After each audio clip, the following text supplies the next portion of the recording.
dive now on the creator economy, which has experienced a massive boom over the last several years, along with a slew of platforms like Spotify, Instagram, and TikTok, and the ruler of them all, of course, YouTube. To give you an idea, every minute, at least 500 hours of footage are uploaded to YouTube. Let's break this all down with Roberto Blake, a content creator who also has his own coaching program that helps influencers build their online brands, and our very own Mark Bergen, who is out with a new book today called Like, Comment, Subscribe, Inside YouTube's Chaotic Rise to World Domination. You can buy it now. Mark and Roberto, thank you so much for joining us. Mark, I want to start with you. Can you just start by giving us a sense of how big the creator economy is today and just how much it has grown on all of these different platforms over the last several years? Yeah, there are estimates out there that it's about 100 billion, which is from 0 to 60 within maybe the past 15 years, really. And certainly in the past 5 years, I think that's just exploded as all these platforms have got involved. You know, that mind-boggling stat about 50 hours uploaded. The other major stat is that there are now over 2 million creators in YouTube's partner program, which is actually a smaller number than it was before. If people in the audience remember that YouTube actually cut that number, and it's been around 2018, but it's been gradually moving it up, and particularly as they're facing new competition from TikTok. Roberto, you were a graphic designer and a freelancer before becoming a YouTube content creator. Why did you make this big job change? And give us a sense of a day in your life. Well, I mean, that's a great question, Emily.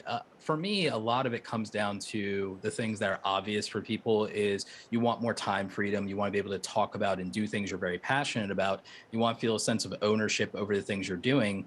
So when you work in, for other people, whether it's as a freelancer or if you work at an ad agency, something I used to do, it's great. It's very gratifying. It's very fulfilling, and it's very legitimate in the eyes of your relatives.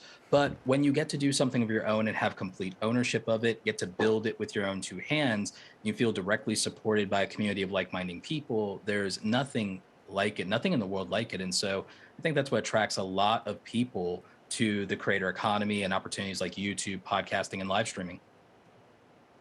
Why do you focus on YouTube in particular and not TikTok or Instagram? Well, I've been with YouTube almost since the very beginning, and YouTube is still the most powerful search engine in the world across all ages and all demographics. And YouTube has a sense of permanence with its content. YouTube's also the best monetization opportunity for content creators. It has over 8 in-platform monetization streams. I teach content creators roughly 15 different ways they can monetize, primarily using YouTube specifically. But I also do understand and value other platforms. I have a presence in other platforms as well. But I feel that even with the rapid rise of TikTok, I feel that there's nothing like the permanence and longevity that YouTube content creation has.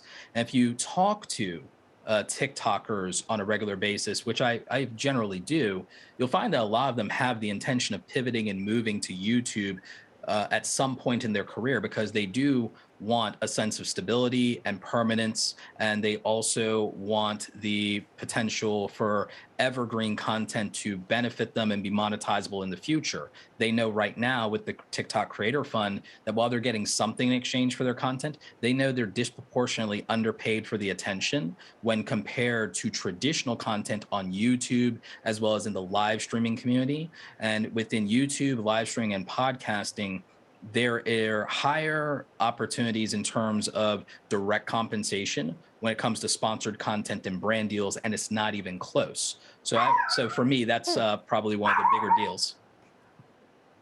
Not even close is one way to put it, Mark. You know, we've talked so much about the threat of TikTok to YouTube, but to Roberto's point, it is a lot of disconnected content and it is less permanent. How big a threat is TikTok really, in your view, to YouTube, and how is YouTube addressing this threat internally?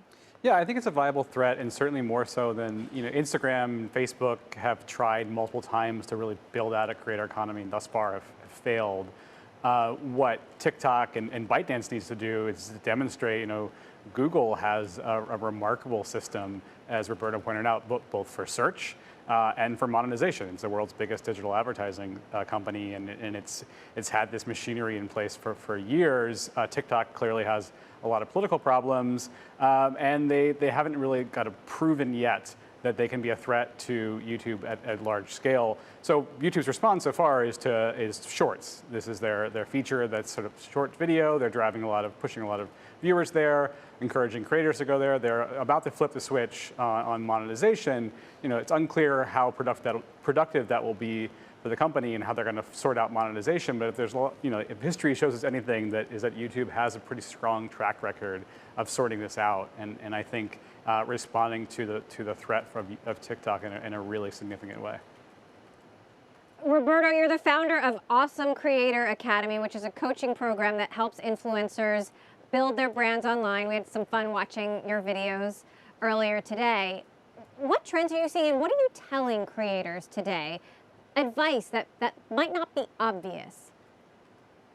I think the thing that is not obvious to most content creators is their potential, their overall potential when it comes to their earnings, and the fact that there is a compounding effect from their content over a period of time. So what a lot of creators don't do is they rely so much on platform monetization, whether it's TikTok and their creator fund or YouTube and their AdSense partner program and things like that, that they don't explore other monetization opportunities, and they don't think of what they're doing as what I refer to as content as a service. So that's one thing that's not obvious to them, is that it's very much almost like software as a service, which most of us are familiar with. We have these wonderful subscription programs everywhere now that we're all paying for. Well, content creators have an opportunity to use content as a service as leverage, not just with ad revenue, creator funds, and sponsored content brand deals, but they can build their own communities around things like their 100 or 1,000 truest fans, and they could have monthly membership programs of their own, whether on platform or off platform.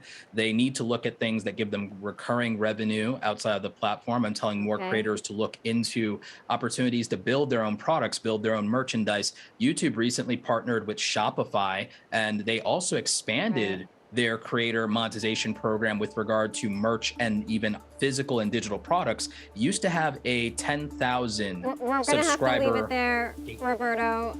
It's so fascinating. We're gonna have to log on to YouTube and watch your videos to find out the rest, but appreciate you joining us. And of course, please buy Mark's book. We'll be right back. This is Bloomberg.